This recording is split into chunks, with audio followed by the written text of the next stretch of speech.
another story I heard about myself. This one happened in high school.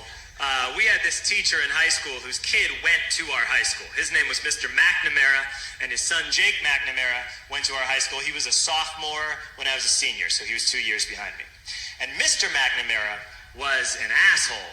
And one weekend, he and his wife decided to leave town, which you should never do if you're an asshole. And Jake McNamara decided to throw a party at the teacher's house. Hooray! And everyone around town heard about it, and we all got up individually and thought, okay, let's go over there and destroy the place. I walked into this party, everyone I had ever met was there, and everyone was drinking like it was the end of the world. People were drinking like it was the Civil War and a doctor was coming to saw our legs off. It was totally unsupervised. We were like dogs without horses. We were running wild.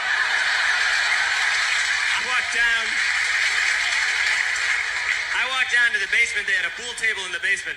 One dude took a running start and threw his body onto the pool table and broke it in half. Another kid found out which room was Mr. McNamara's and went upstairs and took a shit on his computer. So the party was going great. I'm standing in the basement and I'm holding a red cup. You've seen movies. And I'm standing there and I'm holding a red cup and I'm starting to black out. And I guess someone said like, something, something, police. And in a brilliant moment of word association, I yelled, fuck the police! Fuck the police! And everyone else joined in. 100 drunk white children yelling, fuck the police. With the confidence of guys who have like already been to jail and aren't afraid of it anymore. You know, that like, I serve my nickel, you come and take me confidence. But white children. The reason someone had said something, something police was because the police were there. So a Chicago police officer walked down the stairs and got to the bottom in the basement and looked out over a sea of drunk toddlers yelling, fuck the police, in his face. And he was almost impressed. He's like, wow. And then he leaned into his walkie-talkie and went, get the paddy wagon. And my friend John, who is now a father, this man now has a baby, he grabbed a 40, smashed it on the ground and yelled, scatter! And everyone ran in different directions. We all ran in different directions. It was like that scene in Ratatouille when the humans come in the kitchen and all the rats go in different ways. We all ran in different directions. I ran into the laundry room and I jumped up on the washing machine and I crawled out through a window into the backyard, and now I'm running through the backyard and there was this big chain link fence and I thought, I've never climbed a fence that high before. And then I woke up at home.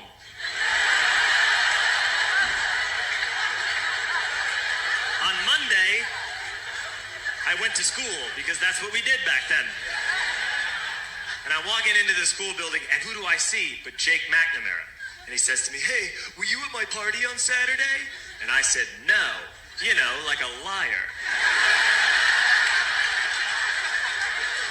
And he said, things got really out of hand.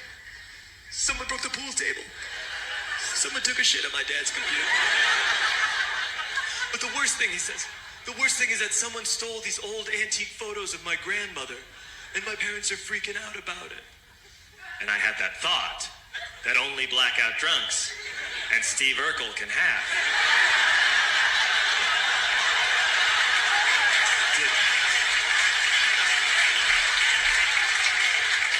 Did I do that? I figured no, I wouldn't have done that. But I was never sure until 2 years later. Relax. I'm playing video games with this kid named Alex that we also went to high school with. 2 years later, we've graduated by now. We're playing video games for a couple hours. And then Alex says to me, hey, come here, I want to show you something. And he takes me into his bedroom. And then he takes me into a side room off of his bedroom. Never a good thing to have. He shows me a tiny room that is covered wall to wall in stolen antique photos from different people's parties over the years.